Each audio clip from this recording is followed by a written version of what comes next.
Hello, everyone, and welcome to a new venture, Manchester United podcast called The Trident, which is a bit of a Space Monkey episode, ladies. My name is Paul, and I'm joined by Mr. Joe McGuckin. You had to think about that. I'm your co-host. No, you're not. You had to think about my name. You're not famous enough for me to remember your full name. Fair enough. Jack Points. Correct. I said that correct? Yeah. How many points do I get for that? Nil. 1 point. Nil point. Well, the aim is to be pointless, so that's better now. There you go. And what show we're watching. And Nasti 2K, Jonathan, how you doing? All massive Man United fans. This is something we've been trying to put together for a while. We're really excited about this. So let's start complaining about Manchester United. Your time starts now. Where do we start? Oh, there's plenty. Probably shouldn't be set. To be fair, off the back of 2 wins, but could they have looked any less convincing? I mean, in fairness, I suppose we'll start with the game last night away to Fulham. I'm not even sure if I'd say like a poor performance. I just thought a very poor game of football overall, especially that first half, very dull, dismal. But we got the win, and usually in those kind of games where you're not playing well and you get the 3 points, it shows a bit of character in the team. I suppose the problem with us has just been that consistency. Feels like Jose Mourinho never left. Yeah. Isn't it? Yeah. It feels just constantly like Jose Mourinho. It's just he's in the background like, hey, do this. It's like Amorim is Hose B. Yes. Yeah. It's Turned 40 today, also. yeah. Happy birthday, Ruben. Didn't Ruby. realise he was that young. You thought he was older? I thought maybe like mid-40s. Yeah, with that managing a football club will age you Yeah, like he that. retired won't at it? 34, I think. Didn't Jack's only 12. Yeah. I think it's just Then when I shave off the beard, it goes lower. I think it's just Ronaldo turning 40 in next week, isn't it? It's just going to change my perception on like how old players can play into their career now. It's Yeah, mad, well, isn't it? it's common enough when you look at the likes of Nagelsmann over Germany is a young man, and wasn't there a young Irish guy that was managing in the French league, and they were actually getting fined for every game that he managed because he hadn't got his coaching badge? I think he's English, Yeah. no? Oh, he's English. He's English, sorry. What's his name? He learned everything off a Football Manager. Yeah, it's mad, isn't it? Yeah. But you were talking about how gorgeous Ronaldo is for a 40-year-old. It's lovely skin. Isn't like Wayne Rooney the same age as him? He's I younger. think he's younger, yeah. Younger. Yeah. Rooney's about 37, I think. Yeah. It's shocking. Oh my God. In general terms, how are we feeling about everything? It's the strangest thing because I'm watching them, and although they're doing all of the things that I know that they need to do to make the changes that we all want to see, it's like watching paint dry on a corpse. Yeah. I find it hard to find any positives in it at all. Well, the positives are that he's been the first manager to stick with a change. These are the standards that I'm going to set now, and if you don't follow them, you're not coming with me. Yeah. And I think it was quite evident when you see, obviously, both Rashford and Garnacho dropped out of the squad completely for the Man City game. The following week, Garnacho was brought back in because his attitude is better, and Rashford hasn't seen the pitch since. And he's not changing for anybody. And covering every game for the last few years, it's just getting tiring. It's getting tiring, and it's actually a bit refreshing now to see somebody coming in and going, Sticking to their guns. I've enough of your shit. You know what I mean? You either get on board with me now. I'm bringing you forward. It's going to take some time, and if you're not on board, good luck. Yeah, I mean, he's not the only manager to have a problem with Rashford. It's been going on. Andy Mitten said this on his podcast, which is a great podcast as well. If you're not aware of it, the talking to episode 1. Don't be going. So direct all your traffic to a different podcast. You come on our one. But he says that there's been spats with various different managers at different levels from when he was a kid. He's a troublesome character. He is. Rashford. Yeah, I mean, he was a little sweetheart until he became Meals on Wheels. filthy rich. Don't be fooled. By Meals on Wheels. Yeah, look, I like him. I like him as a player when he's on form, but he clearly has a bad attitude. And we're not. Look, in fairness, the man management days when they'd manage the likes of Tevez for not training well, and then he'd come on because Tevez was famously a terrible trainer and just wouldn't bother his arse. So, well, he could play football, whereas Rashford. Yeah, well, this has been coming, really. I mean, you're seeing it around Christmas 2022 or 2023 with Ten Hag. Yeah. Obviously, he dropped him out of the squad at a stage where not only was he in form, but he was actually carrying the team. He was on a crazy run of goal scoring form, probably his best, maybe second best season in a Manchester United shirt.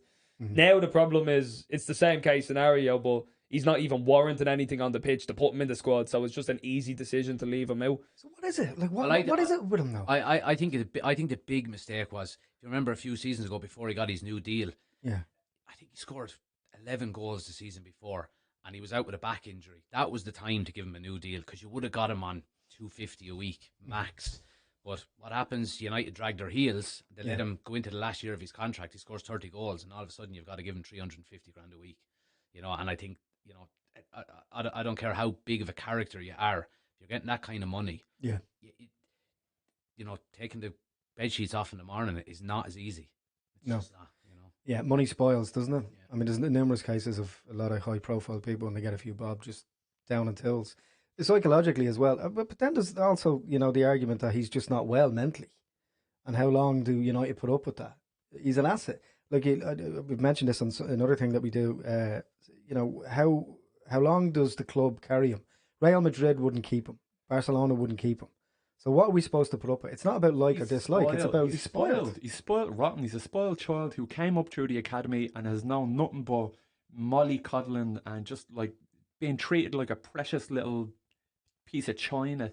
And that's what he. and now he's getting a bit of backlash, and he doesn't like it. Yeah. Doesn't like the way his like dinner's being heated up when he comes home from work. Yeah. Doesn't Well, like that's the point, really. As you said, Real Madrid, Barcelona. If he was on their books, he would be no more. Yeah. These were potential destinations for him not so long ago. So the question is, it's a good time to sell Rashford because he's playing brutal. He's not showing any desire for the badge even, but also, like, who picks him up? This is the worst time to sell him as well, because who's really going to buy him and for how much? Well, that's the thing, and I mentioned it going into this transfer window on my own channel, that I said Rashford can want to leave as much as he wants, and United can want to get rid of him. Nobody is going to pay him that. There's no appetite for him. When you're talking about contractually, he has no reason to leave if he doesn't want to. Yeah. He's not going to get that money anywhere else other than maybe Saudi, and he doesn't want to go and play and kind of finish his career that early. So I wouldn't be surprised if, I'm not going to say he puts on a Manchester United shirt again, but if he's going to still be here at the end of January, I wouldn't be surprised if he was. He's kind of playing the fans off the club, though, isn't he, as well? When he's putting out messages saying, "Oh, well done, lads, I'm delighted for you." Yeah, but then what happens is, and you see, Rashford wants to leave, and he had that interview with Henry Winter, and all of a sudden it got very difficult for him to leave. There wasn't an awful lot of links with him leaving, and all of a sudden he was putting in double training sessions, and I'm mad to get back into the team and all of this, So it's like, how much can you realistically hope to get for Marcus Rashford selling them right now? 50 quid and a one for spread all off. voucher. Yeah. You're probably stretching it. Like. and a dib dab. He's well, the thing about it is that if he does go beyond this January transfer window at Manchester United, his price is only going to decrease if you don't play him. So I don't know, because like, decrease from what, really? Like, if you ask me, I would say no more than 15 million. Yeah, well, it's in and around that ballpark. Maybe anywhere is up to kind of 50 million, I'd say. But the reality is that no one wants him. He's a bit of a busted flush, and it would be really hard to lower that anymore, even if he played for 6 more months and was woeful. So it's like, you either sell him now, get nothing, or keep him for 6 months, hope that he hits some kind of form, and if he doesn't, you just cut ties with him. I feel for him. Look, there's always that, and I'm whatever a diehard fan is. I want academy players coming through. I want to see everybody doing well. But the problem is that we've been spoiled. We've been spoiled for the longest time in every way, and we just have to accept that the reality is that we're a mid-table team now, a cup team for the moment. I think that's even a bit too generous, to be honest. We're shit team then, Joe. We're shit. We're terrible. Relegation team. We're also not blessed with, the greatest wealth of squad depth. So it's like, if it really boiled down to it, where we had a mass injury crisis with our wingers, you would have to play him if you don't sign somebody. Which is why I'm distraught that we sold Anthony, or that Anthony's gone out on loan now to Real Betis. Did you see his little twirly thing that he did? Yeah, well, I'm just glad he's doing that somewhere else.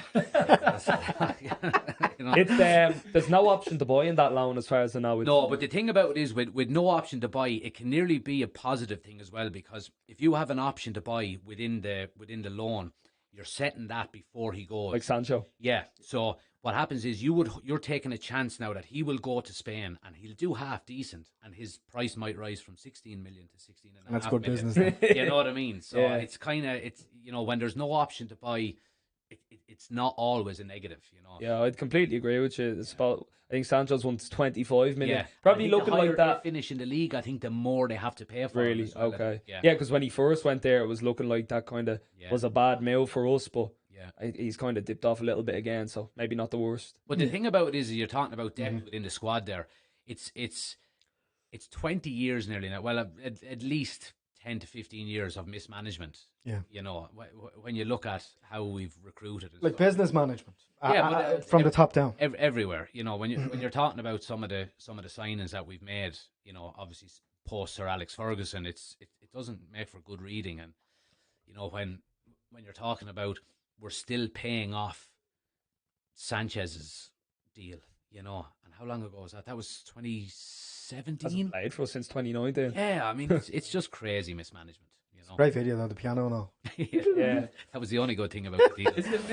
Is it mismanagement, or is it like the Glazers not putting the money in before? I think it's a bit of both. Like the Glazers have done nothing, only take money out. They've never reinvested, but they've also put money men in charge of footballing operations, which is not good. Like obviously the famous one is Ed Woodward, who, you know, An account. he's done an accountant degree, and all of a sudden he's in charge, nearly single handedly, to go out and look for players and sign them, you know, and do deals for them. So I think, you know, a lot of it was compounded by stuff like that, but.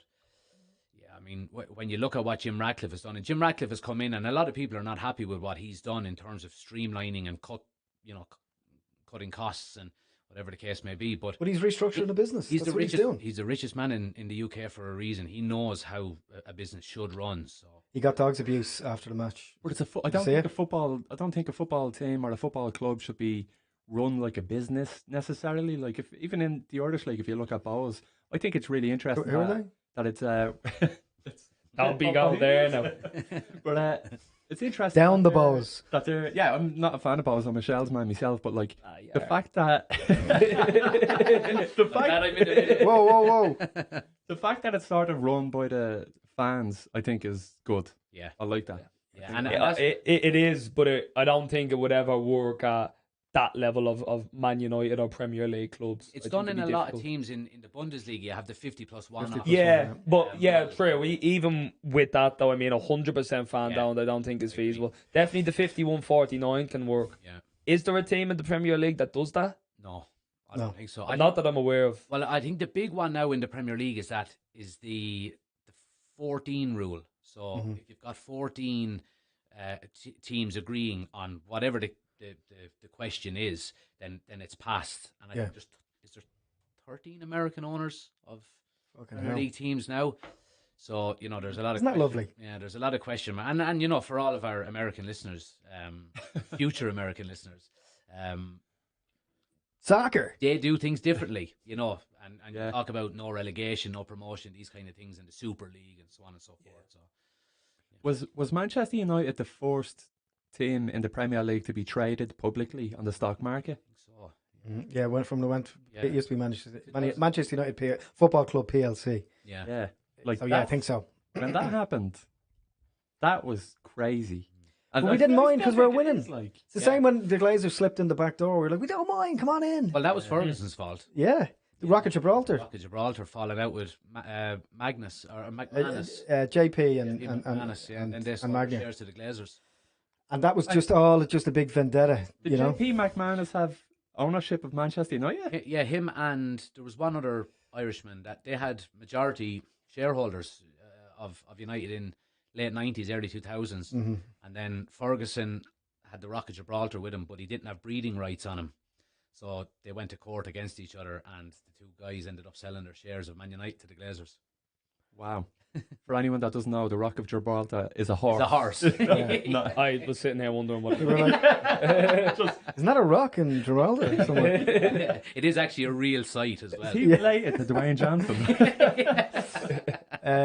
Yeah, so like, you know, it's all born of, you know, it's that great. It's almost kind of Roman, the rise and fall of United. It's like so fucking dramatic, Shakespearean almost. Yeah. You know, it's this self-built club that became this huge snowball gone downhill, and we're now being punished for our transgressions, or one man's transgressions, you could argue. You know, now personally, I love Fergie. You know, Fergie was everything to me as a United fan growing up.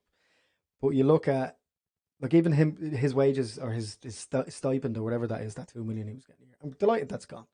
It's great. Thank you. You're an incredible servant. We all love you, forevermore. But these things have to happen. Now, the fact that, they're cutting small bonuses or cutting what's already small incentives for people to work for the club or bonuses in half is just kind of, obviously the ticket pricing thing as well is like I seen a video recently of Jim Ratcliffe after the game getting bollocked at the car. He thought he was being asked for autographs, and they started calling him all the names under the sun. That's where it's going. But the reality is he wants to, in it, and I'm going to get a bit political about this, but in the same way America under Trump is economically better for America, whether you like it or not, it just is, the stats are there. Same thing's going to happen with United. So it's being run like a business in the same way Trump wants to run America. He's like, fuck off. Well, we'll see about that. We'll see about that. Still, you know what I mean? That's still. I run the best country. But Well, I think all we can ask for out of Radcliffe is just put football people in charge of football things, and I think he has done that in a way. Yeah. Now obviously we know what happened with Dan Ashworth coming in and leaving quite quickly, but. Barada knows what he's doing. Yeah. Wilcox knows what he's doing. This Vivell is very good in terms of scouting players as well. So he seems to be taking a kind of a backseat approach to what's going on football-wise. But, and again, what a lot of people and a lot of outlets are talking about is, and they're right in what they're saying, is that this guy's an old man. Yeah. He's not hanging around. He's not doing this as a cash cow to it's a legacy thing for him. Yeah, he's going to want to have his name beside a successful period in Manchester United's history, I believe, anyway. Yeah, he's not backwards about being forwards about it all. How much does he own? 50, 20 something, 27, 26%. Yeah, that's the majority shareholder. No, he's not the majority shareholder, but as part of the agreement, he was given full control over the football side of the club. Okay. So he's in charge of everything in terms of the hiring and firing. So on. I think that end of the problem is one that's like very misconstrued, especially by like non-Man United fans, because you see all these like big transfers, like 60 million for Casemiro, 85 million for Maguire, Anthony and stuff, and they're like, how are they complaining about the Glazers? They're making this crazy money signings, but this is just money generated by United. I don't think they realise that like there's no money being put back into the club by the owners, Mm-hmm. Yeah, absolutely. Yeah, I mean, they have to get money back from somewhere. It's not, it doesn't grow on trees like it kind of was perceived to have done. Like United is still, like, despite what's going on at the pitch, still a very successful business and billions generated. Yeah, from DHG. Yeah. Exactly. But and we'll get on to jerseys, I'm sure, at some point in the near future. I suppose just from an introductory point of view, maybe just talk, I suppose, individually about our own relationship with the club and how that happened, from an early age. I'd kind of walk around the table and hold hands, and I got the Ouija board out at the end. Love it, yeah. Truth or dare. You go, Joe, you first. I don't even know when I became a Man United fan. I was just, the earliest memory I have is waking up in a bed that had Man United, and Man United duvet. The wallpaper was Man United. And yeah, it probably was. Not again. Maybe I had a nappy on it, mate. I don't know. They probably had Man United nappy Man United. Like, they had everything. Like, why would you say, all right, what else can we brand? Like, you have your lunch boxes, you have your water bottles and everything. Wristbands. Wristbands, everything. Yeah. At one Curtains, point, we have curtains. Yeah, Man United curtains. They didn't keep the sun out. That's what I remember about them. But they did cast a mean shadow of a Man United crest on the wall. A bass sign. Yeah, and that's when I jump out in the nip. And did I say that out loud? Yeah. No, Yeah, anyway, we all heard that. But yeah, similar thing with me. I've 3 older brothers, and obviously my dad, granddad, they're all United fans. So it was inescapable. It could have went the other way, where I could have ended up being a Liverpool fan. I couldn't avoid it. It was. I was kind of. It's like the equivalent of being locked in the shed with 20 cigarettes. You have to watch it, kind of thing, and sit down with it. But I suppose for me personally, look, my earliest memories, I'm in my 40s, so when I was starting to really watch them properly as a youngish kid, like 9 or 10, United were crap. We were terrible. It was like 89, 88, 89. and we were a laughing stock. I remember going into primary school, and everyone just absolutely, well, a lot like our experiences now, collective experiences now, everywhere we go, but just being slagged relentlessly for being a Man United fan, because Liverpool were just absolutely decimating us and decimating the league and running wild. Mine was the complete opposite. Yeah. Like, because it was my earliest memories of supporting United was when we won the treble. And I was like, this is great. I'm the gravy train here. I picked the right team. And like, I was forced into the right team. Yeah, one swallow doesn't make a summer. Yeah, that's the problem. But then they kept winning for what? How many years? 20 years after that? Yeah, good 20 odd years. 10, 15 years. You got a nice old stretch out of it, yeah. I But was, my earliest memories was the Moscow Champions League. Yeah. So coming up until about secondary school, that's when it all hit the fan, you know. I was the first jersey I had was the one with the laces, the 92? 92, 93. Yeah, and granddad, massive Man United fans, and Dad said, look, you can support another team if you want, but you need to find somewhere else to live. And that was That's actually child abuse. But yeah, first game then went to Old Trafford in 2001. Yeah. FC Nantes won 5-1. Beckham scored a free kick. Solskjaer got 2 right in the goal. We were behind the opposite end of the Stretford end. Yeah, that was it. We were away. But like you were saying, like out of sheer luck, born in '89, just perfect timing, just hitting the gravy train at the right moment. It was good, wasn't it? Brilliant. I remember, I think it was the year before Liverpool, I think, won the FA Cup and the Premier League. So I won 2 things. And so people that supported Liverpool had a Liverpool's treble, was it? band. Was it? Remember, Liverpool won the treble. No, and then in 99, we won the treble, and then we had gold wristbands or whatever it was. Like, you know, it was great. It was good. Simpler time. Yeah. Yeah, like, it's a blessing and a curse. I mean, one of the things about being a United supporter for me, and I don't know about you, is it's very inspiring to be a United supporter. At least it was growing up. I don't know about you, because you caught the tail end of it. Well, I mean, at the start there was. Yeah, but it's inspiring, and the whole ethos behind the club and the believe kind of mentality, and that comeback thing, that underdog. Like, United are the eternal underdogs. That's what's so fascinating about them. Like, from a psychological point of view, they're always down and out, and about to come back. That's what's so interesting. That's why I never ever leave a game early, or I never switch off a game in the last 5 minutes ever. Joe, you look like someone who turns it off. Yeah. Last 15 minutes, 20 minutes, second half, man, get that off. That is rubbish. 3-0 down, turn it off. Stick on the darts or something. Yeah. They'll probably play a better ball. But it is that thing, isn't it? I mean, it's helped me in other ways. I know when you go through difficulties in your life. For me, it's been a great release. Not that I wasn't brought up in a cell like a dog, like, and whipped and thrown petrol on me or anything. But like everybody else, it was a great release. And this is at a time even when you get the scores in on a Saturday when you couldn't even watch the football, and then the excitement building for match of the day. Yeah, I mean, there was a great sense of unity as a supporter, and just watching the players on the field, and they look like great friends, the best of friends, and then even off the pitch, unlike the gossip us, columns and everything like that. They look like. Do you remember all the lads who were going around, and there was that picture of Wayne Rooney and Paul Scholes and Gary Neville, Phil Neville, I think, was even in it, and they were wearing the ugliest clothes ever, but they were out together, and you were like, the boys. Yeah. The Out on the boys. beer. they're baggy tight. jeans. Yeah. Yeah. But they were a proper team, you know what I mean? And a lot of them teams were, that Ferguson built over the years were, just when you look back on it now and you see maybe how maybe robotic the game is. I find it's so structured now, with tactics, and if you're there you have to move there, if you're here you have to move there. But some of them teams, like the players that you were mentioning there, was just anything could happen, and the pace of the game was brilliant as well, which something I miss now as well. Do you think that players are pandered to or players are like, everybody's hypersensitive now about any little detail, and that players can't be criticised?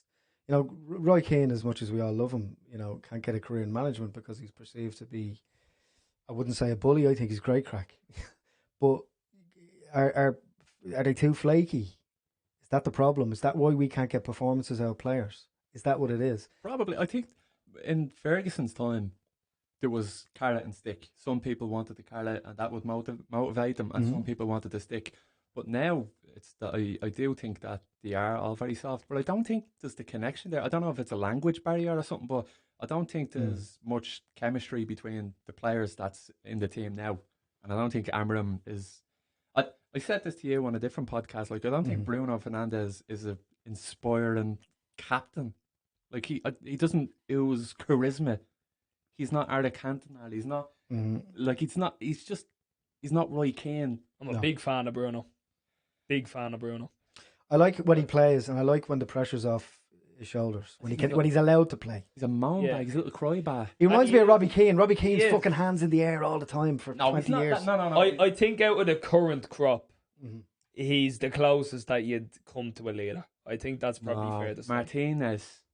Martinez is what you want. Like, he's passionate. Honestly, I think Martinez has flaws in his game, and I think they can be heavily exposed at times. Jack, I don't like when mum and dad fight. Like, you have to sit here and watch it. I think in a back three he will get away with it more, but I think in that back four a lot of times, I mean, particularly that 7-0 at Liverpool a few years ago, he was exposed a lot of times. I don't know. I think I love Martinez. I really do. Obviously scored a couple of big goals for us this season, but do I see him as captain material maybe in the future? But I'm not so sure now. Like, if Man United's 2-0 down, I don't think anyone's looking to Bruno Fernandes for inspiration. And if they are, they're going to be sadly disappointed. I think if anyone Brian can produce those magic moments, I think he's definitely the man. He's got it in his. He's got it in his. Skillful. Yeah, like, I'm not saying he's not skillful. He's a skillful player. He scored a lot of big goals for us. He'd be great in a five-a-side. Oh, he would, yeah. He'd be great on the Astro pitch. But like, if you're playing for Manchester United, you have to be something different. And I don't think he is enough. On the flip side of that, I don't think we can afford to change another captain while the current one is still at the club after what happened with Maguire. I think it would be too. It's bad for business. Yeah. Look, Fernandez's stats don't lie. He's up there with one of the most productive players in the league since he signed.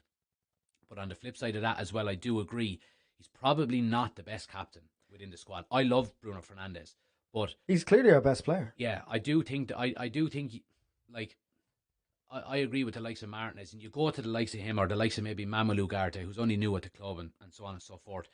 I can see them walking out first with that tunnel. Yeah. You know what I mean? With one of the mascots. Ugarte definitely has potential, but I think they made that mistake, obviously, with Maguire, signed him, made him captain straight away. That's just no-go territory for me. And I also think, obviously, Maguire had that horrible spell, but he should have never been made captain straight off the back of being signed. Agreed. Albeit he had a decent debut season.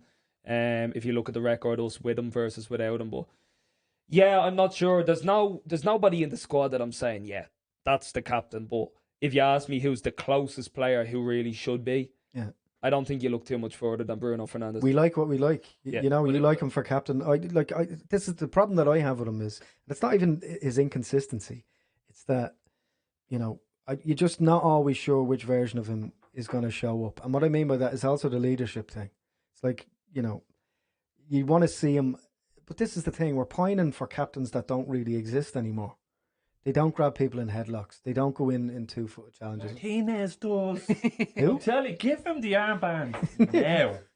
And then he does 2-foot challenges like that one. Was it against Palace? He done one last night. Or was it Fulham? Fulham. He done one on Adama Traore again and got away with it. Yeah, well, he did that on purpose, because of the spat. That seems to be that's not me saying that's why he shouldn't be captain, because Bruno has had a lot of reckless red cards as well. Yeah, totally. Yeah. But it's a damning indictment on the state of the Manchester United squad here that we actually can't figure out who the captain should be. Yeah, like you look at any squad over the last, even Ferguson's last squad, there was 3 or 4 captains in there. Talking about Van Persie was captain material, Rooney, Valencia in that team, Rio. So where are the captains now? Can the real captain kind of stand up and lead by example? Van der Sar was captain as well, wasn't he? For Holland. I love it when a goalkeeper is captain. That is the business. Joe, welcome to the Manchester United Trident podcast. But famously, Peter Schmeichel didn't want to give it back to Roy Keane after he'd done his cruciate. Yeah, that time, and they had I think they had a box up in a corridor in Japan in a hotel. Yeah, over it. Yeah, so. keeper captains. Baby. It's cold, to be honest. It is. Who would want to? That's the thing as well. It's kind of a poison chalice when you look at it now. It's like the number 7 for years, isn't it? Speaking, speaking of the number 7, right, which is something I wanted to bring up, which is number 1, where's Mason Mount? Number 2, why is he the number 7 at Manchester United? It's a real shame about Mason Mount for me because honestly, and there's nothing evidence-based to support this, but I really do think he is a player that suits Amorim's what we're system. doing, yeah. I really do. And I think he's a good footballer, obviously evident on some of his Amorim years, loves him. not towards the end of it. I really do. But it's the same case with Luke Shaw. If these guys can't stay fit, what good are they really doing at the end of the day? Would I love to see him come in and have a good shot at getting that starting place in the squad? Absolutely, but he just looks like he's on glass legs at the minute, so I don't know what you do there. Well, the sentimentality has to go as well. You know, exactly what you're saying there, Nasti, is that if you're not doing the business, it's time to go. Yeah. You know, it's time to move on. Ferguson would have had him out the door. He probably wouldn't have signed him in the first place. But when you're talking about the finances behind it then as well, that does come into play. If Anthony had cost us 15 million, we wouldn't be too bothered. No. But he cost us 85. You know, so it does. And that's why Maguire falls under such heavy scrutiny all the time, because if you look at our current crop of defenders, Harry Maguire is not a bad defender by what we have currently. It's just because of what we paid from. Obviously, we haven't got back. The style suits him as well. He looks the part in that formation. He does. He comes out with the ball. He's winning every header. Yeah. You know, he's even getting up and, you know, not scoring very I think since that period where he obviously was getting bombarded left, right and centre, was it last season or 2 seasons ago? Yeah. Remember, he was on the brink of move to West Ham. I think since that, honestly, he's really picked up his game. Yeah. It hasn't been enough because obviously the rest of the team haven't been performing, but I don't think he's been a key issue. No, he's kind of very quietly and very, very professionally gone about his business. I admire that about him. As a person, I give him awful stick. Always shows up for England. Yeah. Yeah. Even when he's not actually picked in the squad, he's just outside the hotel in a minibus somewhere. But yeah, look, still shows up. but he's a great professional. He's a proper pro. Like, and I admire that about him. You know, he's just keeping his massive caravan head down and just Sorry for him. Even before a match starts and he walks out, it looks like he's just going to cry. Like, he doesn't want to be out of any player, at least in the last, 5 years, that has taken criticism, I've never seen anything quite like his. It's been over. It's definitely been disgraceful at some points. Really felt undeserved. Yeah, he had awful periods of form, but I mean, even since he's picked that back up, I feel like he hasn't gotten a lot of credit for it. Obviously, he did cost 85 million, so there's only so much credit you can really give him. And he's in his prime, he's 30, so, you know, his confidence is there and he knows what he can do and he knows that this suits him, you know, what's happening. And he signed a new contract, so fucking fair play to him. Yeah, well, I never had any issue with him. I always said Harry Maguire is perfectly fine as a squad player. You know, now he's come in and he's done really well in a back three, and we knew he would because he always showed up for England. And Gareth Southgate played a back three for the best part of a decade. Yeah. So I have no issue with Maguire, but again, you can't rest on your laurels either. He's having a good season, brilliant, and he's, you know, I think that 1 year extension was triggered for him. But go out and get someone else. You know what I mean? Go out and get someone new that's ready to take his place in another year or two. Whether that be Lenny Yoro or whatever the case. I do like the looks of Lenny. Yeah, he's improving every single game. Yeah. But I think the defence in particular, and you're spot on in what you're saying. Even though it's been a really bad season, and we're actually 13th or 14th in the league, the defence has been a shining light. I think it's been one of the positives, and we've got a bit of depth in defence for the first time in a long time. You know, where you're never worried about who's going to play at centre back, even though there's 3 of them on the pitch at a time. You know, there's always that rotation between De Ligt, Maguire, Martinez, and Yoro. De Ligt. People think that Man United fans are delusional. Do you think it might be because of statements like that? Maybe. Way down the table. Like. Well, I think we're playing fucking great. I think we're doing well at the back, actually. No, but we're way down the table because we can't score goals. Yeah. I don't think Hitler's ever going to come into Poland. Ever. It's going to be grand. You know, set the groundwork. You're definitely right in that respect, though. I mean, offensively, like, we've been one of the worst teams in the league. There's absolutely no question about it. And I think one thing that is showing more and more every game, and it's not something that I like to see, but I just don't think Højlund is good enough. We all love him, though. No, I think he will eventually. And I was listening to the Talk of the Devils podcast on the way down. He's 111th in the league for expected goals. And he's got. I have a better chance. Yeah, he's got. I don't know. I was looking at some of his first touches last night, and a big aspect of his game when he's not scoring or assisting is meant to be his hold-up play. And I was looking at it saying, is it even that good? He's no Mark Hughes, is he? No, but he's trying to be Mark Hughes. That's the problem. He should be running the channels instead. I honestly think in the past couple of games, Xerxes has looked better. And Xerxes absolutely not good enough either. So if he looks better, I don't know what to tell you. We don't have a striker. That's like we have Just forwards. not getting the support, though. No, well, he's not getting the supply. If you're 111th in expected goals, it means I think his expected goals for the entirety of the league campaign is 2.35. So he's expected to score 2 goals out of however many games he loves that Europa League, though. He loves that Europa League, which means he's not getting supply. I do think his positioning and movement is questionable at times, though. I was even looking at against Arsenal in the FA Cup. Bruno's got, I was going to say first goal, only goal of the match. That run, Garnacho's coming down the wing. I'm going to say, if you watch that goal back, what is Højlund actually doing? He should be busting his bollocks getting into that. Can we curse on this? Can we get that up? Can on we the curse on screen? that? That'd be good, wouldn't it? Can we get his bollocks bursting on the I don't screen? know about that, but he should be busting a gut to get into that 6-yard box where. Obviously, Bruno, placed himself well, and a lot of people saying Højlund dragged the defender out of the equation. I don't look at it that way. Yeah, he just looks like in the best, and I mean this in the best possible way. But he's like a Labrador, just running after like a tennis ball. Yeah, well, I will give him a little bit of credit though, because I think he scored 15 or 16 goals in his first season, leading the line when Martial just refused to play. So he was on his own. I do agree with you. He's got a long way to go, but he's also only 21 years of age. Yeah, can we give him a break as well? It's not his fault that the squad is fundamentally flawed. Yeah. That's not his fault. Sorry, go ahead. No, go on. I was just going to say there's a handful of strikers in history at 21 who were scoring 25 goals a season. And he is another victim of the high price tag as well. What was it? 60, 70 or something? Oh, 70. Something like that, which is crazy by itself, no matter how he performed. But yeah, as you can see, we're very well researched for this pilot episode. I don't know. 70, 62? I would just love to see a lot more from him personally. Yeah. I think it goes down to more than just not getting service. Yeah, well, but that's definitely a part of it. The damning thing is he has the same amount of shots this season than Aaron Wan-Bissaka. Join us next week. I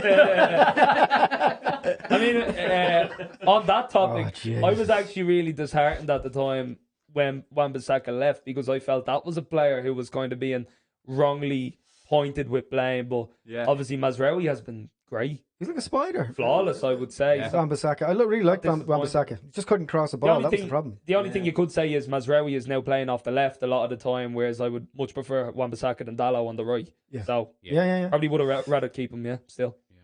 But not over Mazraoui. It's just a case of, people being bought for systems that now no longer exist. That's the problem.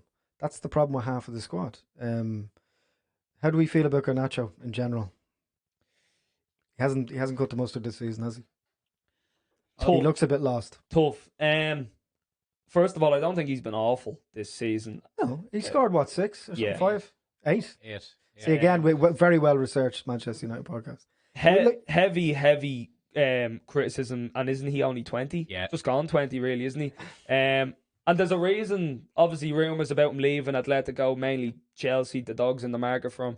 There's obviously a main reason why the price is being dubbed at 60 million. Yeah. That is what he's worth for his age. I think the main reason why United fans are open to selling him is because he doesn't directly fit in Amorim's style. Oh. He's not a left 10. He's not a right 10. Will he develop into a wing back? More than likely not. So he won't. He doesn't want to. He's a player that you could get off the books.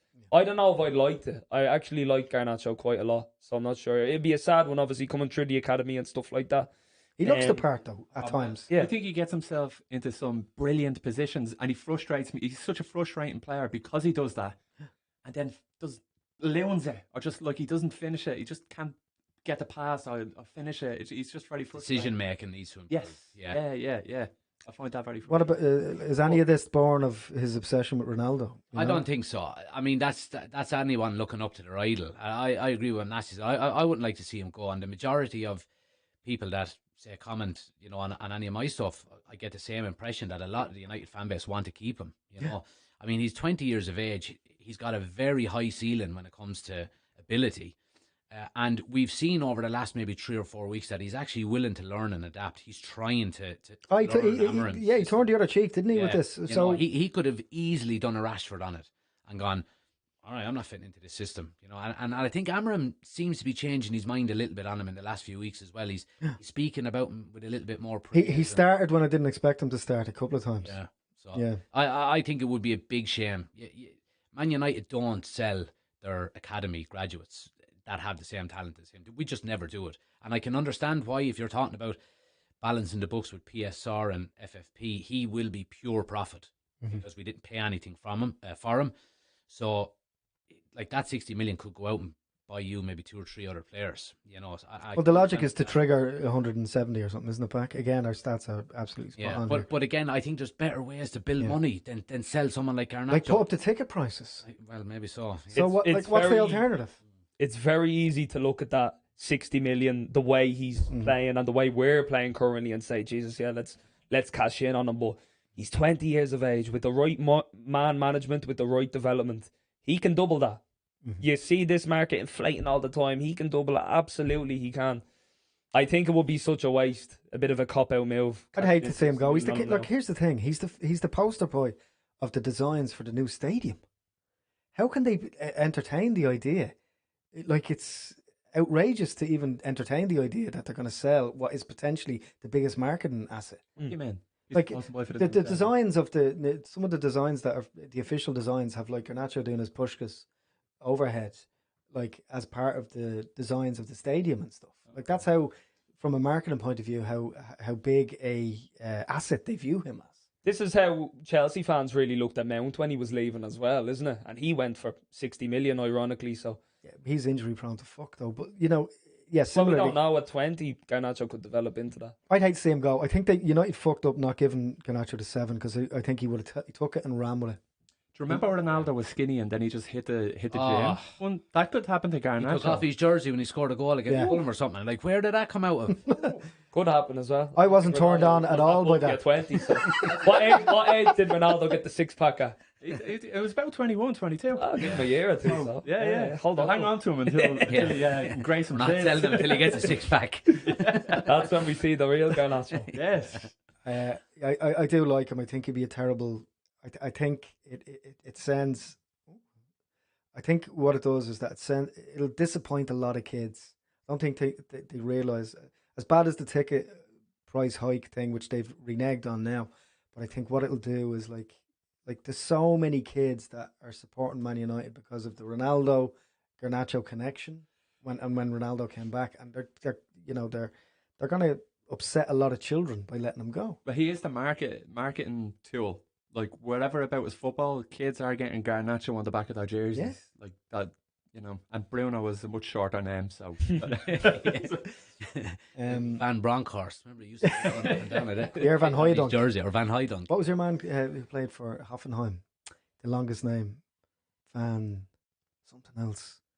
It'll come to me. Well, I'll mention it in the Been a comments. few of them, yeah. Yeah. But to finish on Garnacho, it was only 6 or 7 months ago that we were talking about building a team around him and Manu after scoring in an FA Cup final. The Trinity, know what I mean? the lads sitting on the fence, Yeah. you know. So I think it'd be a big shame to let him go. Yeah. So where do we go from here on this podcast? No, but where do we go as a club now from here? Where do things go? Like in terms of the transfer window, it's so. I see no positives in any of the names that are being floated around. I see there's no obvious choices. I've been saying this for a while, that our biggest mistake over the last 3 to 4 years was clearly not getting an out-and-out striker to support the young strikers. A Cavani, Harry Kane ideally should have been the man, in my opinion. Imagine our season last season if Kane was in there and he put the same amount of return that he put in for. Well, it goes back to Jack's point, really. The main problem has been offensively. If we had a good defence with even one person who could score goals, get on the end of goals, you could be talking about a very different situation here. You could be looking at Ten Hag still in the job, you know what I mean, to an extent. But, I don't know. Yeah. I think the two key areas are left wing back, which it looks like, this Dargu guy, I think another bid is going in for him today. And then, like you said, striker. You know, like, you cannot win games without scoring goals, and we just cannot score goals. We can't buy a goal. It's nuts.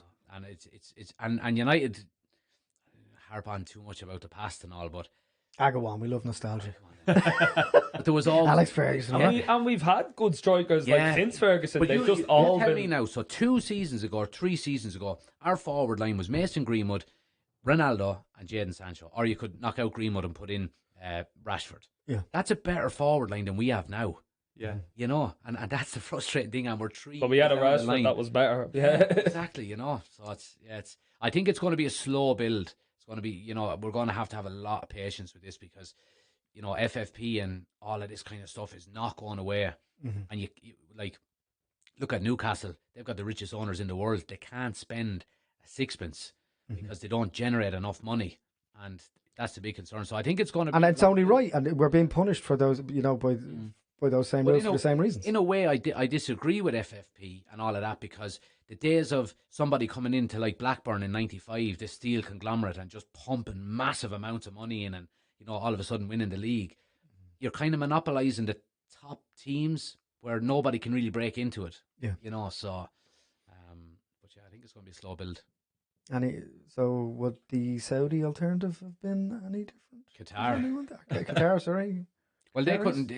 They were asked to provide proof of funds, and they never did on 3 different occasions. So no one saw a real picture of this guy either. There was like one picture of him face on, and that was it.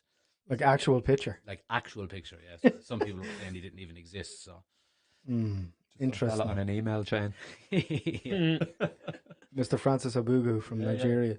So what do we like? What's a good season? This season, is it? What's a good season now? And if we get relegated, is that the worst thing that could possibly happen to us? Yeah. 100%. Well, I think that's kind of Spurs. Obviously, looks like a worry for them, but I don't think. I don't think we're in worry of that anymore. But, you never know, actually. No, I did. Famous last words. Clip that. That's the first clip. What I will say, well, this was before the Fulham game. I had heard the odds for United to be relegated were shorter than the odds to win the league. Right. So, I would just hope that there's 3 worse teams in the league. I don't think we will get relegated. I think you put all of your eggs now in the Europa League basket, if I'm being honest, because it's our only way back into the Champions League, and Champions League is a massive cash cow. Imagine being in the Champions League next season and in the Championship. Yeah. I think it's a very real scenario. It happened before, I think. Or did somebody won the FA Cup? Because we love breaking rules and all and being the first to do stuff. Yeah, no, we Wigan Athletic, sorry. Well, that was the they were in Europe and they then won in the FA Cup and they were in the Championship. So they were in the Europa or Conference, whatever it was called then. Yeah. When did the rule come into play that winning the Europa League got you a spot in the Champions League? That wasn't always. I think it was always there. Was it? It was the UEFA Cup. If you won the UEFA Cup, you went into the Championship. But not the Cup Winners' Cup. Yeah. Yeah. I don't know. I mean, look, let's talk real talk. We're not getting relegated. That's out the window. I don't know. I think that's more of a conversation than will we get Europa League or will we get Champions League, to be honest. It was, but I don't see it that way now. I think it needs to be a game to game talk. Like you can't think 2 games ahead with this team. You just need to be focused on the next game. And that's what that plan should be. That's what Amorim's plan should be. You shouldn't be looking at a 6-game plan or a 7-game plan with your players. Like, just fucking put the best team out and bleed and win. Hooker by crook, which is what he's doing now in the last couple of games. But I think something I'm realising is that how do we win so many games away from home, but when we play at Old Trafford, we just look like a League One side. Yeah. Anyone else noticing that? Yeah. They don't. They're not afraid of us anymore. None of us. None of them. But we actually play good away from home. How does that work? Because the pressure's off them somewhat, the players. The fans are harder to play in front of than the enemies. That's literally it. No, but seriously, like playing at Anfield and playing at the Emirates, like how are you putting in those performances and then a week later that disgrace against Brighton at Old Trafford? Yeah, well, we were saying that as well. You know that it's very easy to get motivated for a Liverpool and an Arsenal game. Yeah, you see the real character in the players then when you're going to play your Brightons, your Southamptons, and can you do it on a consistent basis? And Stoke on a Monday night. On it, like it's insane to me. Yeah, but I agree with you. Old Trafford is becoming a bit kind of honestly tetchy. Yeah, so it is. It really is. I've been there a couple of times this season now, and it's we sit just by the tunnel, say on the wraparound from the Stretford end, and right in that corner is where the ultras are, and you can hear them. They're getting annoyed, and that transmits then onto the pitch as well.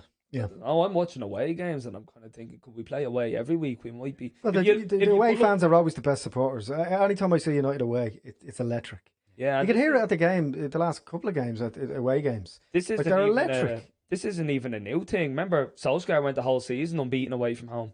Yeah. And at Old Trafford, we were shocking a lot of the time. It's a heavy cross to carry. It is. I mean, what is it? Is it a convergence of it being too big a prospect for them, pressure wise, psychologically? Are they too aware of that now? Is the shore too heavy, so to speak? Yeah. Is it a case of they have too much money, so the logic is like it doesn't matter because I'm really well paid for this? They're all really well paid. Everyone in there's no one that's like, oh, that's not fair. They get more than me. I think they're all like, who's the poorest player in the Premier League? Like, he's probably a multi-millionaire. But there's the discrepancy even with some of the players in the squad. Like I think Hoyland's on 70 grand a week and Casemiro's on 350 grand a week. Do you think any of that plays? Well, Casemiro's done the work through his career Yeah. to warrant. He's on the same contract as he was when he signed. Yeah, I'm not saying he doesn't deserve it. He clearly deserves it for what he's achieved. I mean, etc. not right now. Doesn't deserve it at our club, but he deserves the contract that he got when we signed him. Absolutely, Yeah. Without question. Question is though, would there be like, are their egos so big now? I think it's a bit of everything. And then just sprinkle on top the fact that they're just not good enough. A lot of them are just not good enough, and it's going to take time for Amorim to root and branch it, because there's too many issues there in each position, and buckle up. Should we do a keep and sell? Yeah, should do a keep and sell. No, there'd be no one left in the book. It'd be very quick. You're looking at an empty sheet. It would actually be interesting to see how many we end up keeping. Yeah, go ahead. So if we have a squad, I'll get one. I done one a few weeks ago, and I think I was surprised enough with it. Now it was 50-50, but there was an awful lot. Scalzi did a few surprising ones in his one during the week. Start with the keepers. Onana, keep. Reluctantly keep. Just because the hug he got from Van der Sar last night. Yeah, and he's just a keeper. They're all the same. He's a keeper. He's a keeper. He's a keeper. None of them can save a ball anyway. Boy in there. Keep for the cup glory. Keep him. Sell. Yeah, I'd sell him. I think you could bring someone in that could challenge Onana better. I really like Boy in there. No, am I alone on that? I could take it. Is there another option? Take it. I said keep him. Yeah. Game against Arsenal. Loan. No, he had a great game against Arsenal. He did, but he made a few errors. That Can't kick a ball but I out think either. a lot of that comes through him not playing consistently. I don't know. I watched a lot of Fenerbahce games. I have a lot of Turkish friends, so I do watch a lot of them games. Right. And I like their current keeper, Livakovic, as well. And he was a swap deal, obviously, with or not a swap deal, but they signed him to replace Bayender. But he played really well in a lot of games for them, so I know his quality. I just think through not playing consistently, obviously you're kind of prone to those mistakes. Not that it's excusable, but I look at the game against Arsenal, and that's really what he's made of. Apparently, he's really, really well liked. Yeah, in the squad as well. Yeah. He has a very high reputation in Turkey. They were sad to see him leave. Are they? Yeah. All right, I'm outvoted on that. Okay, no. The opinion is opinion. And as a sub keeper, I think he's fine. If he's willing to stay as a sub, I think he's fine. Yeah. And if he wants to be a fly keeper for my five-a-sides as well, so you can stay. Tom Heaton. Does he even figure? Yeah, sell. Loan again. Send him out. Loan. Give him a quote. What do you benefit from? Like, does he come back like a changed man? Yeah, you never know. Get a few extra quid. Send him to Thailand. Right. Gets a bit more interesting now. Victor Lindelof. Sell. We're going to be here all night. Right, go on, sell, yeah. Sell. Firmly sell. Yeah. Sell, I think sell, yeah. His day in the sun's gone, I think. Mazraoui? Keep. Yeah, without question. De Ligt? Keep. Maguire? Keep. I mean, if we're selling him, do we get an option for a replacement? Like, I'd sell him. Yeah, well, I mean, that all comes into play. Like, the players you're selling are freeing up room to bring new players in. Yeah, then I'd sell him, yeah. There's definitely better players than Maguire. Yeah, you're right. Keep or sell him next year. I'd keep him. Because I think even at worst, I think he's a very competent sub centre half. Martinez, keep. Malacia, Sell. Sell. sell. Sell. Lenny Euro, Keep. Keep all day long. Keepsies. Diogo Dallo, Sell. sell. Ooh, he's so up and down. Not just the wing. He's like so. Like he has he's a worldly one game, and then he's just like, who the fuck is this bloke? Defensively colossal is how I would describe. Not a wing back, and that's what we do now. So I know, but he's responsible for some of it on his side. I don't know. I'd sell. I go back to what you said about Maguire. I think there's better out there. Yeah, okay. think I'll change my absolutely. mind. I'll sell him as well. I like him. He seems to be very popular, but sell. But it's not. It's nothing personal. This is bad. Like. Strictly business, Very- Fredo. Very, Episode 1. very The whole interesting. team. Go ahead. Luke Shaw. Oh, Sell. love him. All day. Sell. Sell all day. I just have a soft spot in my heart for him. It's gonna come Great. good in 2029. So sell.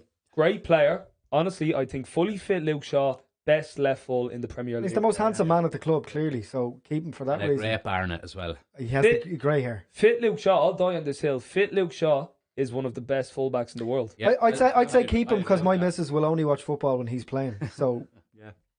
He's glass legs though, and like not glass legs, like he has no legs at this stage. Even when he gets back from injury, he's injured again. So it's like, what do you do there? You got to buy a left back, I think. he is a United Yeah. player, but the problem is and look, Rashford is suffering, I think, as a result of him not playing. Yeah. It's not because of Luke. Oh, they had a great connection. They really did. They did. Yeah, I don't know if I attribute any of that to Rashford though. Like I'm not he's giving him not props. a great player if he just relies on somebody else being. He's in just the squad. imagining him going It's into begun already. Oh, Luke, you're injured again. I'm fucking shit. Go on. I'm terrible now. Yes. Anyway, sell. I don't Next. know because I'm the same. I love Luke Shaw and I don't doubt his quality whatsoever. But like, how long can you put up with that? You have to. You know, are you a wait. footballer or are you a TikToker with Molly May? Like, what are you doing here? You know. Yeah. So I don't know. Molly May. Not see that No. He did a TikTok. on like New Year's Eve, Sell him. Get him out. saying everyone's ma's were on benefits. Oh, God. Well, that was the Jesus. sound. That was the sound they were using. You know, your mum's on benefits. Yeah. You know, okay. I'd probably say sell. Luke Shaw. I'd probably say sell just because I don't know how much longer you can go. I'd give him another year or two, lads. I think we said that last year though. Like, you know, I don't know. The Andy Well, I Tate said of that the last- Trident. Give it Giggsy till the end of the season. So final on Luke Shaw. I'd sell him. I'd sell him. I'm keeping him. Kills me, but sell him. I'd sell him. 3-1. Johnny Evans. Just let him do whatever he wants. Just He is the just set him free into the wild and just let him Yeah. do what he wants. Retire. If he wants to be the president, He's not. I don't think he's going to play next season anyway. No. I think he's I'd love to see him contracted stay though. on as like a coach. Yeah. Yeah, be a great coach. But yeah, I hope he assimilates into the back room. I think like his missus works at the club as well. Helen Evans. Yeah. Yeah. I think Yeah. you need someone like that in the squad. Like Yeah. the old guard. You need that in the dressing room and everything. Yeah, So I'd I'm not keep against him. it. If he was 2 years, 3 years younger, keep every day of the week. But he's just, and his legs are not even gone, which is I don't want him in the key core of the squad or anything like that, but I don't mind him like on the fringes. Yeah. he's a quality. Johnny Pirlo Evans. Yep. It has a special place in my heart forevermore. Keep him. Keep him for this season. Limited. Yeah, like this window, keep him, but he's going to retire next. FA Cup player, kind of. Yeah. You know. And Harry Amas. Keep. Keep. Loan, if you could. Loan, Yeah, probably loan. Yeah. I liked a lot from what I seen from him in pre-season, but not enough, obviously. Midfielders, Mason Mount. Sell. Keep for the same reason as Luke Shaw. Like I feel like he could come to life. Kick on I would next keep. season. I would keep Mason Mount. I would keep Mason Mount, and I revert back to the point I was alluding to earlier. I think he's a player that can definitely fit Amorim. Do a job for us, you think? I really do think so. I hope he does. I don't know if his legs are as glass as Luke Shaw, which is probably why I'm on the Yeah. board with keeping him. And Shaw's got a little bit unlucky. But one more injury, yeah, I'm probably on the boat with him. But Yeah, that would be my reason for selling is how much, if you're going to get rid of him, got to get rid of him before he gets too many injuries and then his price plummets. I always liked Mason Mount a lot Mhm. as a player. I'd say keep his number and give it to Garnacho and sell him. Let Garnacho take it. So sell. Yeah, let Christie take it. Let Nacho take it. So final decisions on Mount. I'd sell him just because there's too many mounts. There's too many mounts, and he's the mount. He's the main mount. We're mounting our mounts on mount. Ain't no mount high enough. I'd say gone. It's not because it's like we're waiting for too many people to kick on or show the potential, and every fucking top 4 team in Europe is like, let's sell them a player that has a fucking niggling injury because United are saps. So sell him. Sell him. Sell. Keep. Sell. Keep. Sell. Keep. Yeah. Ooh. Fitty. Bruno Fernandes. Keep. All right, I'll be killed here. Christian Eriksen. Sell. Unfortunately, Sell. he's a lovely player, but sell. Unfortunately, Sell. Yeah. Casemiro. Sell. Keep. Legend, icon. Imagine him in the dressing room, man. Come on. But the wages he's on, man. Yeah, but cut his wages. He won't accept that. He won't watch like that.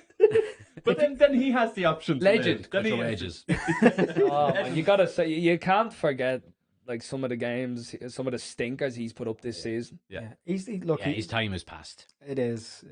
It's only because he hasn't played in a while we haven't had to see it. He's been brutal. He's not favoured. Yeah. You can tell, and like Amorim did a very clever thing. He put Casemiro and Eriksen straight in his first couple of teams. Madrid are always so clever when they sell players. They know when they're selling them, just when they're on the brink of Varane just was falling the same, off a wasn't he? cliff. He had a very good first season with us when we won that Carabao Cup. But Jesus Christ, I don't think I've seen like a difference in form between one player in 2 seasons. It's sad. It's a shadow of him. Yeah, I was excited when he signed, but Oh, absolutely. Yeah. No, Sell. I loved him in the first season. But fire sale. Bye. Everything must go. Casemiro first. Bye. yeah. I'll keep him. I like him. Yeah, Casemiro. Manuel Ugarte. Keep. Yeah. Kobe Mino. Keep. Keep. And He's getting a lot of criticism, and he hasn't put up a high amount of great performances this year, but you got to keep him. Oh, yeah. He's only 20 as well. sign his fucking cousins and everything. Whoever's floating around in the periphery. And whoever taught him how to play football, just, tap into whatever you did. Yeah. Bottle. Love Kobe. Toby Collier. Keep. McTominay. He's been doing Toby brilliant. Day. He's our new Scott McTominay. Yeah, absolutely keep. Keep, for sure. Daniel Gore. Low. Loan. Rasmus Højlund. Ooh. Sell him. Consternation. I'd keep him. Ooh. And do what with him? Stick him in the kitchen, sign- make a few sandwiches. Sign someone else to play instead of him. I don't know. I think if we go back to what we said, if he has an experienced striker where he's not relied on for 51 games a season. I tell you what, if he was in the squad when we had Cavani, Yeah. Yeah. I think he would be one like Garnacho that in 2 or 3 years' time, if we did sell him, I think we'd regret. I don't think you need someone out on the pitch being babysat by a better player. Like, I think... No, Well, it's sell the, him. it's the it's he doesn't. In fairness, you're right. He doesn't have, and he hasn't in his time at the club had that role model to look up to. There's been no good strikers at the club in his time. And it's not necessarily Right. a role around. Like you're in training day in day out. Yeah. Who's he staying behind with to do extra finishing drills? In any team he's played in, at Atlanta, who was the Yeah. striker then, was it Zapata? It's not like he's had the cream of the crop to kind of learn from. I think that we're letting them down by not having someone in there to carry the weight. And I think that look at the class of '92 and the '90s teams, and even throughout the '90s teams as well. There was always senior players to help them along, and I just see him so frustratedly just running through walls unnecessarily, and it's just a waste of his energy. So, like, he needs a kind of a Brian McClare or someone, someone like that who's kind of an elder statesman to just kind of go, economy of effort, just and he doesn't have it. So keep absolutely hang on to keep. Casemiro. Stick him up front. Kind of develop a young blossoming talent. Now, I think keep, bench, but give him the opportunity to kind of. He's not doing enough to start. Learn from someone and mould into the striker that we hope he can be. And look at what Amorim done with Gyökeres at Sporting. Yes. So you don't want to be throwing away something like he couldn't score goals for Coventry. Yeah. So he's only 21. Give him a bit of time. Yeah. Keep, but bench in my eyes. Definitely would like to see a striker. I'd go along with that. Marcus Rashford, sell. Sell. Sell for his own good. As a human being. Sell. Go and win the league with PSG, go and win the league with Barca, whoever. Yeah, Just have don't fun. compete against us in the Premier League. Sell elsewhere. Joshua Zirkzee. I'd keep him. I like him. No, just me. I do like him, but if I'm keeping Rasmus, can't keep two strikers. Yeah. Sell. I probably would sell him. Got to be ruthless I here, probably you would know, at sell some him. stage. And that's been our problem. I mean, a lot of these guys that have kind of overstayed their welcome, no fans have really been pushing for them to go. There's been a lot of complacency, and I think by keeping Xerxes as a third striker, it's not really the way to counteract that.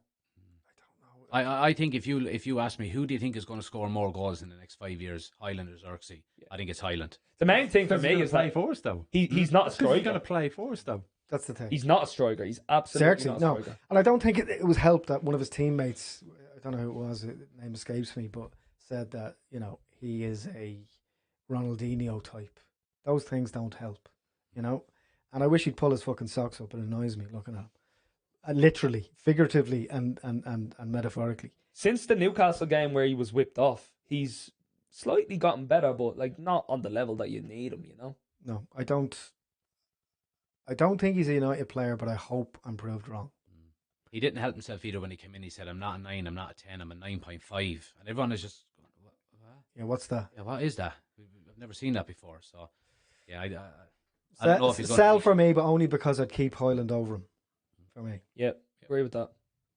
For me. Ahmad, Keep every day of the week. Alejandro Garnacho, keep. Glad we're all firm on that. Yeah. Anthony's gone on. These are all gone on now. So, well, I guess they're still on the books. Anthony, when he comes back, Sell. He's not good enough. Yep. 100%. Could we see how he plays? yeah. See how he plays now. Current. See what gets on. See what gets on after his holidays. I can't. I give him too much I mean, if he stick on did- my own channel. I can't turn back. Well, See, because after his holidays. See what he's like. The one thing I would say, if he didn't go on loan and I was reading his name, we'd all say sell. Gone. No? Yeah. Yeah, absolutely. Oh, If he was still at the club, gone in a heartbeat. And then you have Ethan Wheatley and Sancho. Yeah, Wheatley's gone. Yeah, he just went on He's gone on loan. loan. And so is Sancho's. Sancho's probably with the option to buy. Chelsea probably take him up on that. It's an obligation, I think. Is it? I think so. It is, yeah. Right. Yeah. Okay. If they finish in the top half of the table, they have to buy him. Okay. You've kept too many players, lads. And that's the problem. You can't see the So, tree from the woods. If my memory serves me right, I mean, it's hard to say. We had a few 2-2s, Yeah, but that's true. by consensus, we're keeping Boyinder, Onana, Mazraoui, Delict. Was I the only one for Maguire, or was that a 2-2? No, I kept him. Okay, so we'll say Maguire. Martinez, Euro. Can't remember Shaw. Did you? Hang on. Shaw's Did you gone. keep Maguire? Shaw's gone. Did I say We're anything? keeping Evans, Yes. Amas. Can't remember Mount. Mount was a It no was for me. 50-50. That was a no for me. Bruno, Ugarte, Mainu, Collier, Yes. Gore, Yes. Hoyland, Xerxes gone, right? Xerxes gone. Ahmad, Garnacho. That's the squad. 17. 17 we kept. Of 20. Of 18. Sorry. And this is why My team we're look different to yours, lads. My team look different to yours. the definition of madness. Do the same thing over and over and over again. Yeah. Yeah. Out of 30. So Out of 17 in, 13 out. That's I not think bad. that's fair. That's not bad, yeah. I think it's fine. You can't get rid of Yeah. everyone. Yeah. I mean, it's easy to, but there's a few of them yeses that we could have said no to. I think we've been fair. Yeah. Firm but fair. Yeah, I think the very obvious ones that are frustrating people have to go. But Yeah. but it's a two-pronged attack. It's January and then it's the summer as well. If you don't see much change happening, even after the transfer window and even into next season, when do you start pointing the finger at Amorim? I think sorry, go ahead. No, go on. I was just going to say, I think you definitely give him that chance to get his players going. I mean, a good sign for me early on was that there was an evident style of play. Even from when he came in, we had a couple of bad losses, even against Forest at home. I can't say I wasn't seeing a style of play. There's definitely something forming there, and I think you definitely have to give him that chance to at least fulfill 2, 3, 4 windows, unless it's absolutely abysmal. Definitely that first window is important in establishing who he wants to go and players that can come in and serve his purpose. So you absolutely have to give him the bulk of next season, I feel, no matter, if not the whole season. Yeah, I would agree. I mean, we have to get out of this cycle of sacking managers every 2.5 years. You know, we have to, as long as we can see progression continuously, I'll be okay with it. You know, we've got a kind of a Frankenstein squad at the moment where it's pieces of everyone else's team just mashed together. And I think he needs the time to... Now, and in fairness, Ineos, they sold 14 players in the summer just gone, so they're not messing around either. I think in maybe 2 or 3 years' time, if he gets that, and I hope he does, I think we'll see a much improved United side. So I would say a minimum of 3 seasons. 3 seasons? Yeah. Yeah, I'm not against that, to be honest. No, that's as long as there's improvement. You know, I'm not talking 3 seasons now of 14th. Yeah, exactly. You know. Unless it's abysmal. Yeah. But I think that, you know, he can't really be judged on what's going on now, because at the end of the day, he didn't have to take the job now. He could have saw out the season that he was flying with Sporting, came to us in the summer. But I'm much happier that he did come now, because we might be in the trenches and it's hard to watch at times, but he's downloading information. He knows about the players that he's going to keep at least, and I think that's a good thing, and it's not something that can be ignored. So I wouldn't judge him on what's happening now, but I'm glad he's here. So he has this transfer window, and then he has a summer transfer window. And I'd say then by next January, if there's not improvement by then, my fear, I'm not saying that this is what I want, but my fear is his neck will be on the chopping block. Well, I hope there's improvement from 14th. Yeah. Definitely. Like if we're 14 next year, yeah, absolutely. Yeah. I'm gonna play devil's advocate and say that if we The want the Red Devil's advocate. Red Devil's advocate, that if Change the title now. whoa, who came up with that? That's not bad. I'm gonna say that if we want to be taken seriously, we want to be back up there in that top 5-10 teams in Europe, we have to be ruthless again. Continually be ruthless. How can managers walk into squads at Real Madrid and win the Champions League the same season? How can they win the league the same season? How can Ancelotti walk in with a squad that he hasn't bought? You know, Because it's the La Liga. But like, it's also like they're not even in the same category of quality, the United and Madrid squads, on paper or on the pitch. Yeah. so my logic behind what I'm saying is that if we don't see a drastic improvement by the end of next season, I'd say that not that I want it, but I would say that if we want to be, you know, in contention to be what we were before, we need to stop making excuses about the setup and the squad and the players, and we need to just, you know, twist and not. I get the loyalty thing. We're all United fans. We want to be loyal. We love the club, all that type of stuff that comes with it. I just think that if we want to be a Real Madrid or Barcelona, we have to treat our squads and our managers the same way. He needs to be given the proper players as well, though, the players that he wants. Yeah, you know. So I hope he gets the windows he wants. Yeah, absolutely. But I just think that, you know, we can be nostalgic, and that's what kicked us in the arse a couple of times over the last 10 years. Real Madrid haven't had, well, I know they're just an example, but they haven't had anything like, you know, what we've experienced over the past few years. Yeah, they've had a few trophyless seasons, but they've still come second, maybe third at worst in those seasons. So every time a new manager has come in, he's come into a squad that doesn't need like a whole restructuring or rebuild and just a few tweaks here and there. Yeah. This is a United side that needs to be stripped down and built again. Yeah. Over and over. A few times. Yeah, like, quite 4 or 5 literally. So times. there's no manager that you could tell me is going to walk in and fix that mess like No, immediately. we got those, not all of them. I think our biggest mistake over the last 10 years was not getting Pep and not getting Klopp, obviously. I think they would have done the same job at United that they did in their respective clubs over the years. But we've got them. We have to stop making excuses. We've got, you know, the most sought after manager in Amorim. We got him. Ten Hag was that manager that everyone was talking about before Amorim. Can we just stop acting the bollocks and get on with business now? Joseph. Oh, he wasn't the Joe! most sought. No one was saying Amorim. He wasn't the most He's sought been after. courted by Definitely Liverpool. was one of the hottest on the market. Now, out of a poor pool of selection. There was no names like sticking out there like a sore thumb. I think a lot of people didn't mention Amorim because he was having such a good season with Sport, and nobody thought that he's going to leave mid-season, like not even mid-season, start of the season. He didn't even want to leave. He asked United, could he wait till the summer? I was baffled when he took the job. I thought they would kind of go down the more experience route, but I'm really happy with the selection. Personally, I would have loved to have seen Ancelotti come in at United and see what he could do. But anyway, that's neither here nor there. What happened? That's for next week. He was meant to come into Brazil, no? Next time on the Trident. Wasn't he meant to take over Brazil for the next World Cup? But that they pulled out with that, I believe. Did he? Believe so, yeah. He had a pre-contract signed. Wow. But not now. Why is that? Do you know anything? I don't know. What's our eye in the sky there? I did hear R9 is running for president of the Brazilian FA. Right. And if he gets in, he wants Pep. Does he? He'll get him as well, I think. Yeah. This was meant to be his last season with Madrid, and he was meant to go take Brazil for the World Cup. Look, so I don't know really what's happening. Again, just to talk about Madrid, and I hate Real Madrid. I hate them. Everything they stand for. But, it's like what Ferguson said about the virus stuff and the cancer of football, all that stuff. I hate them. However, they don't make excuses. They get on with business. They they built a stadium and played away for the whole season ostensibly and won the European Cup. And,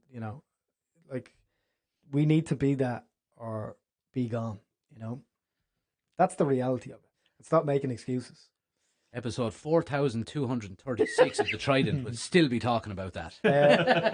How can Manchester United get back to the top? Paul still has unfounded hope. Thanks a million for watching, guys. We really appreciate it. This is our pilot episode. If you'd like to support the show, you can subscribe on YouTube. You can get us on our social media. It's at the Trident MUFC across TikTok, Instagram, obviously the YouTube. And if you'd like to support the show, we'll be developing. And if you'd like to support the show, we'll be developing ways that you can do that in the near future. But for the moment, what's your name? Joe. Joseph. Yeah. Join me in thanking Joseph. Either or, yeah. Joe. Jack and Nasti. Thanks a million for watching, and we'll see you next time.